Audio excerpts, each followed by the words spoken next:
Upadhi, Dukkha, Mulanti. A central aspect of the Jedi lifestyle is the practice of non-attachment, and ever since it was explicitly introduced in the prequels, it has sparked a great deal of conversation, and even much controversy. Everyone seems to have a strong opinion about it, yet I've also noticed a few common misconceptions.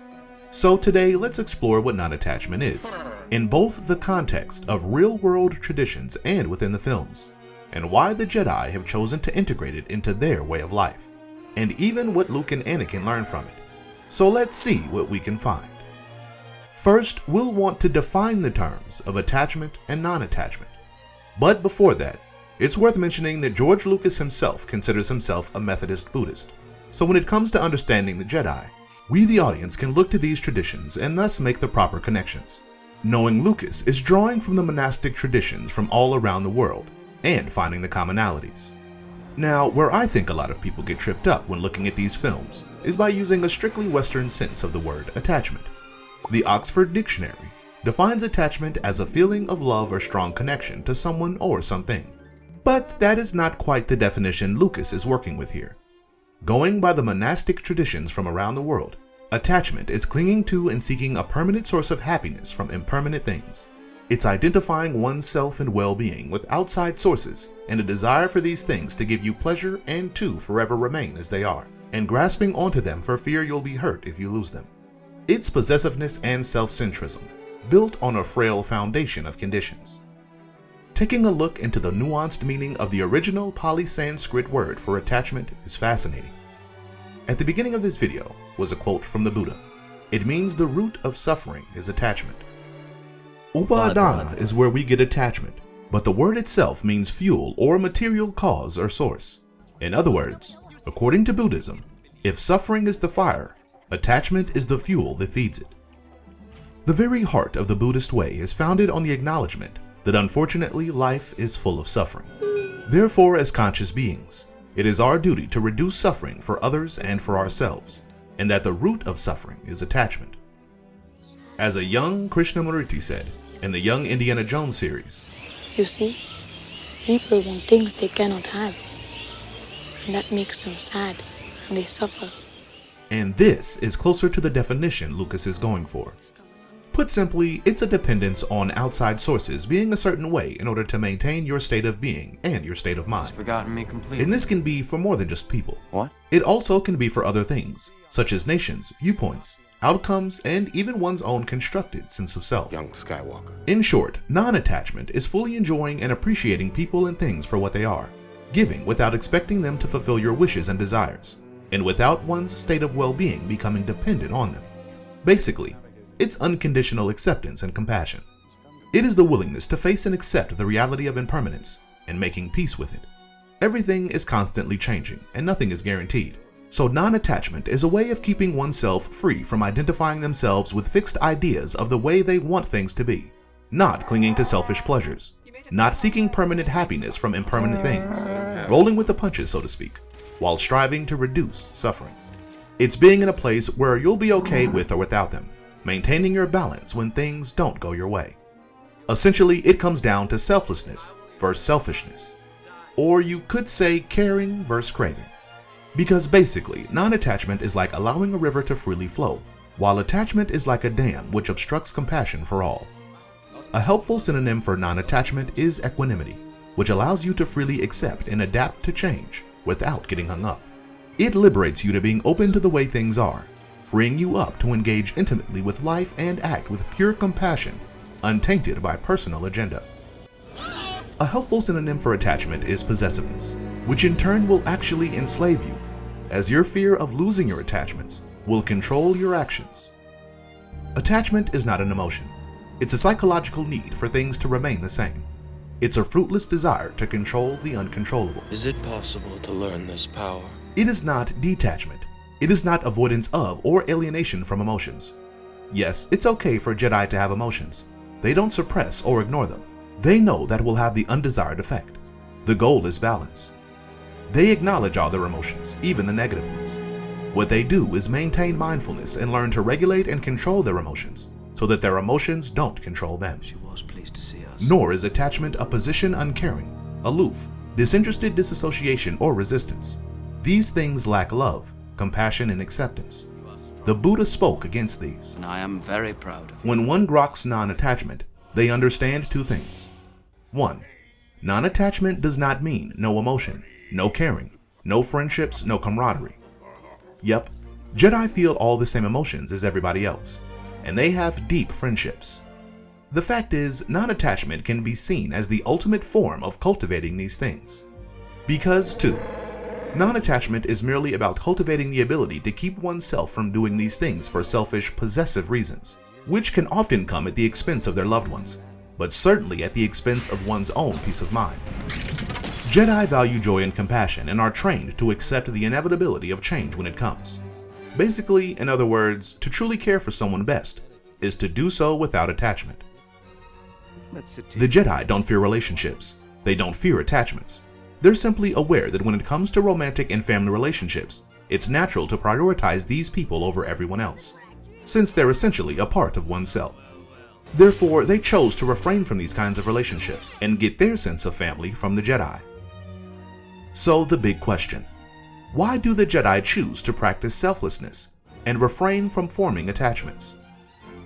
In Star Wars, there's two groups of beings. One group is the regular people.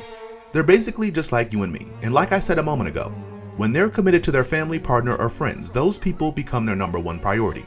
They will do almost everything in their power to protect the people in their inner circle. And that's a good thing. That's normal, natural, and healthy. That's what they should do. That's how families work. And that's fine for regular people, particularly for children and their parents or caregivers, until the child develops into an independent person. Then there's the Jedi. They're mostly just like regular people too. But the obvious difference with Jedi is that they are beings endowed with great powers through their connection to the Force. And because of this, they believe the Force has called them to use their gifts to make the galaxy a better and safer place. So they have chosen to devote their entire lives to alleviate suffering. And to do this consistently and without compromise to their selfless intent, they have vowed to prioritize the greater good of everyone in the galaxy first and foremost, over their own personal world. Jedi need to be in a position where they aren't faced with dilemmas of conflicting priorities, where they'd have to choose between their family or the good of others. To safeguard peace and justice, they must make certain sacrifices and devote themselves to becoming the embodiment of selflessness, and thus not create any conflicts of interest. If a Jedi were to have an attachment to someone, and that person was under threat, they would be obligated to prioritize them. However, this could easily cloud their decision-making capabilities. And as a being with superpowers, not only could that cause large-scale damage, they could act on negative emotions and selfish purpose, which will give them a taste of the dark side, thus compromising their relationship to the Force and their service to the good of everyone, as this taste can easily snowball into continually using their powers for selfish reasons, which leads to increasing suffering. Which is why it's important the Jedi maintain a sound mind and clear judgment by remaining selfless, in order to prioritize and serve only the greater good. Being influenced by any threats to personal attachments will hinder this. The Jedi know that prioritizing one's family is typically the right and natural thing to do, and so as beings with great powers, they have great responsibilities. And with their connection to the Force, there's a delicate line of emotions and intent there that shouldn't be crossed. And when a Jedi has an obligation for the good of everyone, well, it's best a Jedi just not have the opportunity to be put in those kinds of situations. In the service to the galaxy, the Jedi sacrifice starting a personal family, and along with that, the risk of playing with attachment fire. They get their connections by being part of the Jedi family, and therefore remain uncompromised in their duty. As Yoda said, being a Jedi requires the deepest commitment, and it's hard to be deeply committed to both the galaxy and a family at the same time. If a Jedi decides they want to start a relationship and/or a family, they are able to leave the order. They are free to choose, but not free to be committed to both at the same time, because having just one foot in each would be a disservice to both, though it could be tempting for some to try. And it stands to reason that this Jedi culture came about organically in universe. I wouldn't think it was created by throwing darts at a board of arbitrary rules.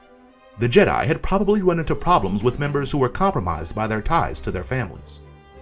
Now, some Jedi theoretically might be able to pull off having a family and remain free from attachments, but you never know who will and who won't until the situation arises. So they deem that it's best to have a blanket rule with no exceptions, and not have to find out the hard way. So, the question you may be wondering now is, if Jedi are trained to regulate their emotions and not cling to things, why can't they have families? As long as they don't get too attached, why wouldn't they know if they can handle it until the situation arises?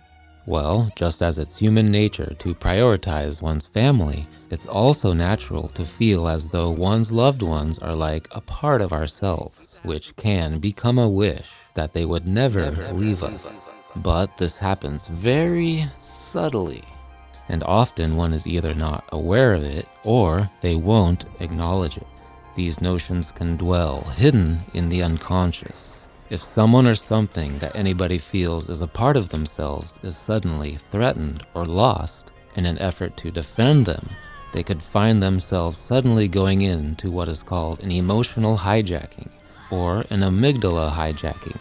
This concept is explained in the book Emotional Intelligence by Daniel Goleman, which Lucas was reading while writing the prequels. In short, the amygdala is our automatic alarm system that gets triggered during a perceived threat.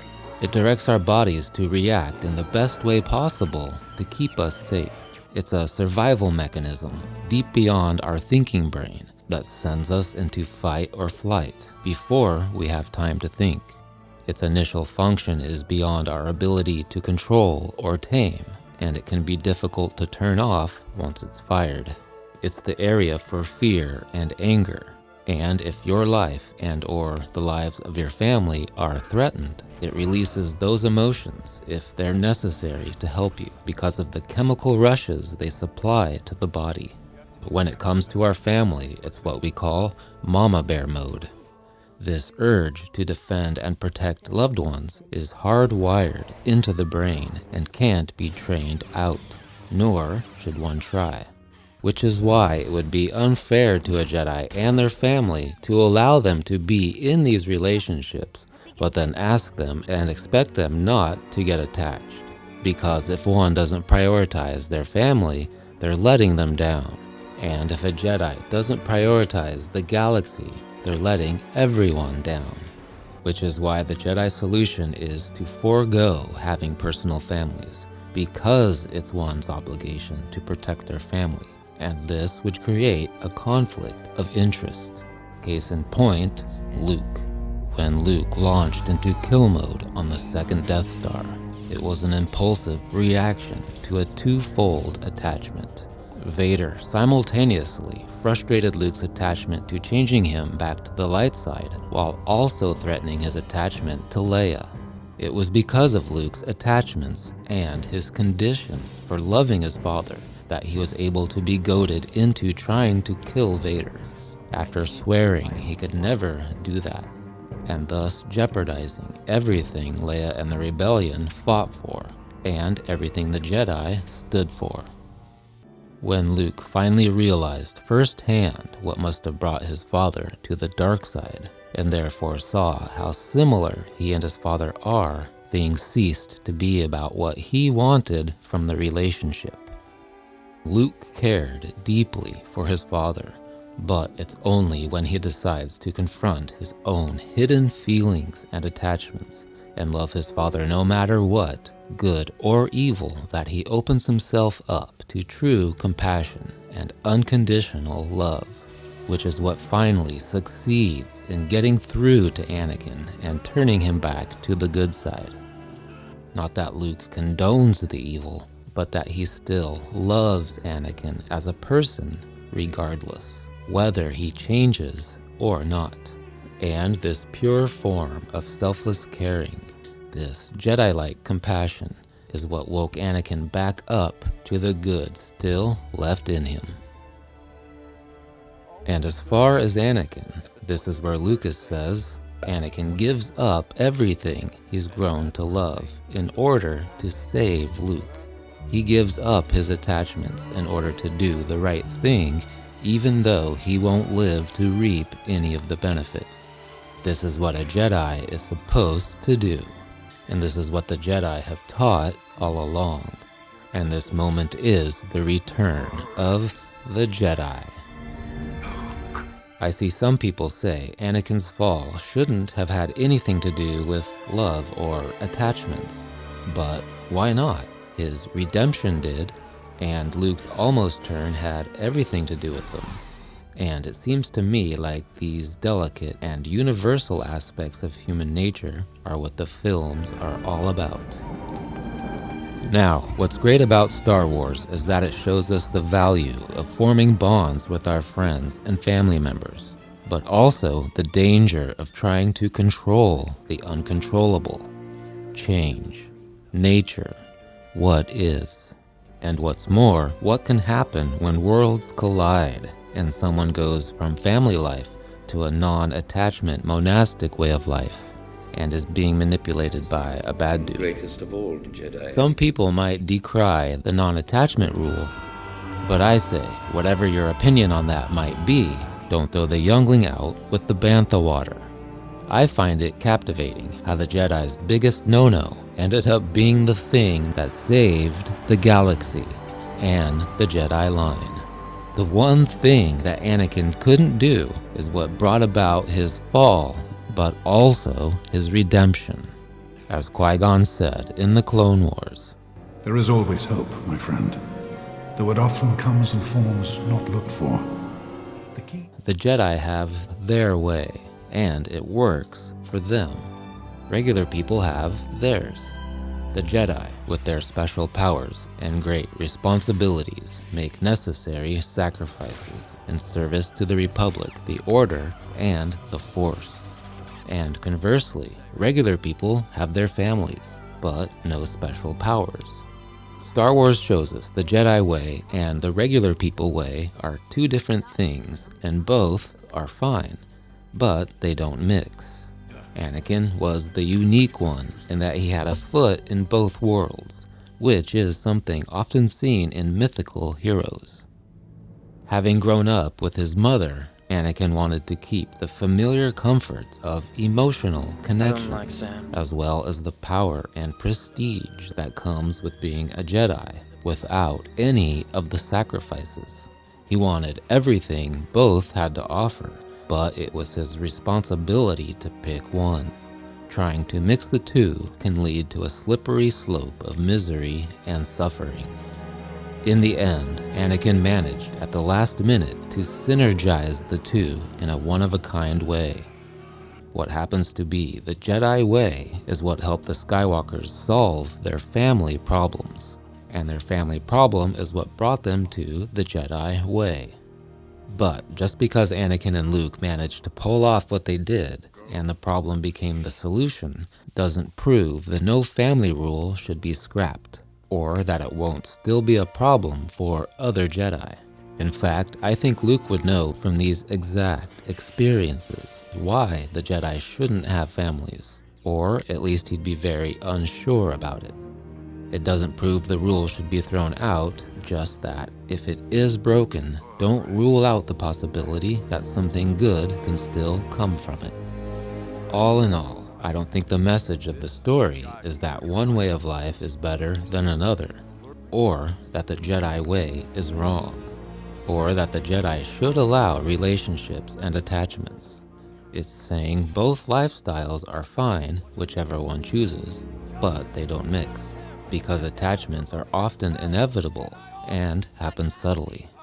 Luke let go of his and embraced selflessness, compassion, and unconditional love, which is the Jedi way in the films.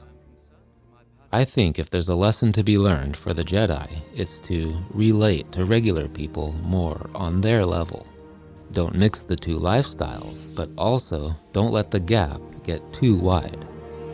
And of course, the Jedi way in the Star Wars universe, and even Buddhism in our world, are not proselytized beliefs. The Dalai Lama himself says, "Don't study Buddhism to become a Buddhist, study it to become a better whatever you already are." Now I'm interested in seeing what you have to say about non-attachment. Should the Jedi have been practicing it? And should the Jedi continue practicing it?